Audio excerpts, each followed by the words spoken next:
मेहरबान कदरदान साहिबान, अगर करना है आमने सामने बूम बाम, लेकर आया हूँ क्लोज रेंज टिप्स मेरी जान, करने आपकी जिंदगी थोड़ी आसान।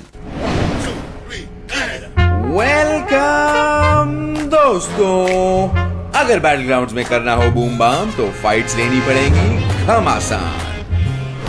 विक्टर है मेरा नाम और टिप देना मेरा काम।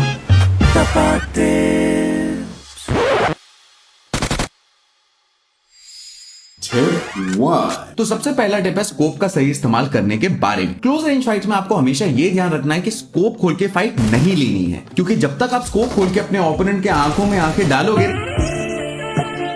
तब तक ओपोनेंट आपका क्रेट बना देगा, समझे। और अगर एनिमी आपके एकदम पास आ गया तो बिना स्कोप खोले ही हिप फायर यूज करके एनिमी को डाउन करना है। एक तो एनिमी डाउन होगा ही, और आपको हिप फायर जैसे डेडली टेक्निक यूज करते देख एनिमी के टीममेट्स को लगेगा अरे बाप रे ये तो प्रो प्लेयर है ब्रो, और वो सारे जाएंगे भाग। टिप 2। तो गाइस सेकंड टिप जो क्लोज रेंज में हमेशा ध्यान रखनी है वो है जिगल। अब जिगल करने के लिए आपको बस जॉयस्टिक को लेफ्ट एंड राइट मूव करना है, जिससे एनिमी को हेडशॉट लेने में मुश्किल हो।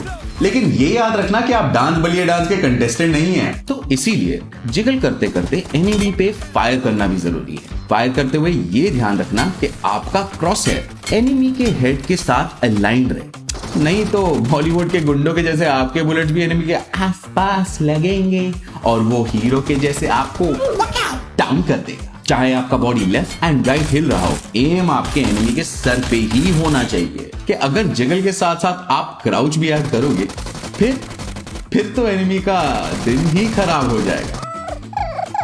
उससे आपके हेड पे एम करने में बहुत मुश्किल होगी। बेसिकली आप एनिमी को नॉक फिनिश करने में कामयाब रहेंगे। टिप 3।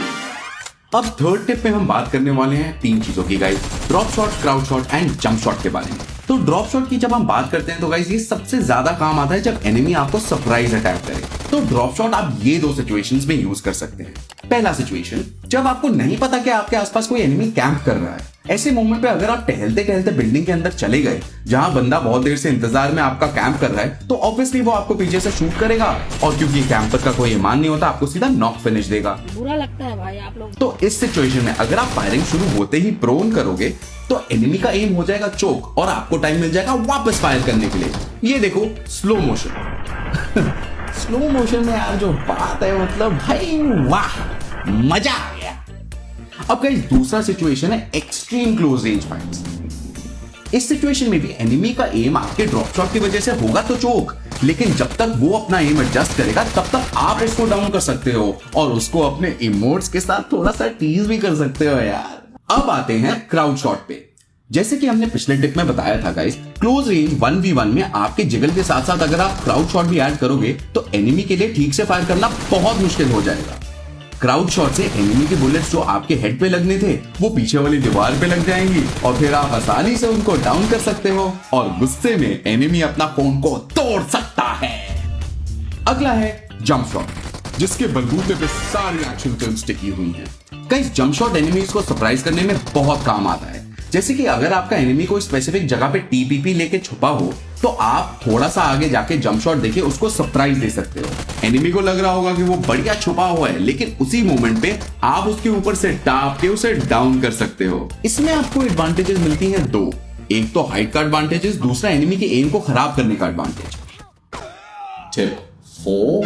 अगला टिप है क्रॉस हेयर प्लेसमेंट। अगर आपको एक एनिमी हार्ड कवर के पीछे छुपा हुआ दिखे तो आपके क्रॉस हेयर को आपको नीचे पॉइंट करके नहीं रखना। जमीन से आपको क्या दुश्मनी है। एनिमी के आने पे एम को रीएडजस्ट करने में जो मिली सेकेंड लगता है उसके बीच में एनिमी आपको इजीली नॉक कर सकता है, और ये होने के बाद आपके टीममेट से जो बेइज्जती सुनने को मिलेगी वो अलग ही। अभी इसी सिनारियो को ऑल्टरनेट टाइमलाइन में देखते हैं। अगर आप क्रॉस हेयर उस जगह रखोगे जहां आपको लगता है कि उसका हेड निकलेगा तो एनिमी को आप इजीली नॉक कर पाओगे। इसी तरह एनिमी रश कर रहा हो तब भी आप इसी टिप को फॉलो करिए। एनिमी को देखो, उसके थोबड़े को प्रिडिक्ट करो जैसे कि इधर, और उसे डाउन करो।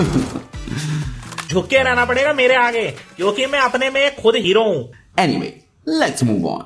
टिप 5। पिछले टिप में हमने देखा क्रॉस हेयर प्लेसमेंट। अब उसी चीज को आगे बढ़ाते हुए हम देखेंगे pre fire. Guys pre fire का मतलब है जहां से भी आपको लगता है एनिमी पीक करेगा वहां पे ही उसके पीक करने के बस 1 सेकंड पहले ही आपको फायरिंग स्टार्ट करनी है और आप उसको इजीली डाउन कर सकते हो। अभी जैसे मुझे पता है कि एनिमी के पास एक अच्छा खासा कवर है और वो वहीं से पीक करने वाला है, तो मैं अगर उसी जगह पे प्री फायर दूंगा जहां से वो पीक करने वाला है, तो बस उसको डैमेज मिलेगा और वो इजीली नॉक हो जाएगा।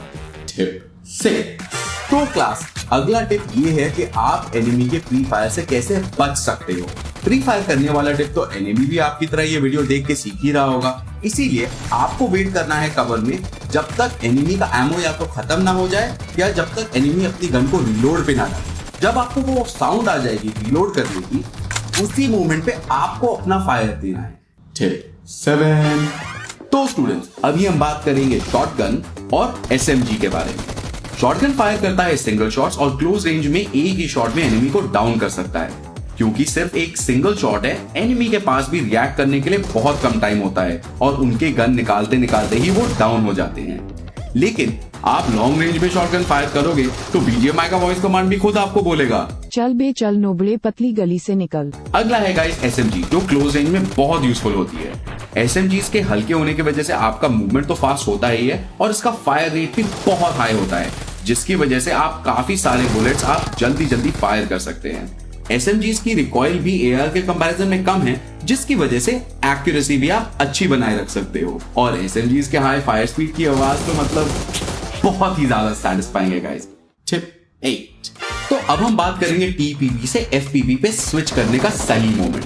जब आप कोई हिल से जंप करते हो नीचे एनिमी की तरफ, तो टीपीपी में आपका कैरेक्टर आपके विजन को ब्लॉक करेगा। सेम चीज होती है जब बिल्डिंग के अंदर आप 1v1 फाइट लेते हो और उसमें जंप करते हो या विंडो से बिल्डिंग के बाहर जंप करते हो।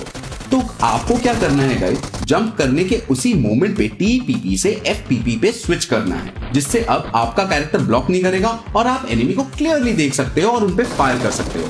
बिल्डिंग के अंदर फाइट लेते वक्त भी ये काफी काम आता है और एफपीपी पे आपको एम करने में भी गाइस बहुत आसानी होगी। टिप 9। अब आने वाले हैं टिप्स पे जो थोड़े प्रो लेवल पे हैं। जैसे कि आप देख सकते हैं, अगर ऐसा सिचुएशन हो जहां एनिमी और आप 1v1 में हो और दोनों कवर में छिपे हो, तब एनिमी को बेट करने के लिए आप अपने थ्रोएबल्स को निकाल के पिन कर सकते हो। अब एनिमी को लगेगा कि पिन की आवाज आई तो वो आप पे अटैक करने आएंगे, लेकिन उनको ये नहीं पता कि आप पिन करने के बाद थ्रोएबल को कैंसिल करके गन बाहर निकाल के रेडी बैठे हुए हो। तो इससे एनिमी सरप्राइज हो जाएगा और उसके रिएक्ट करने से पहले ही आप उनको डाउन कर सकते हो। टिप 10।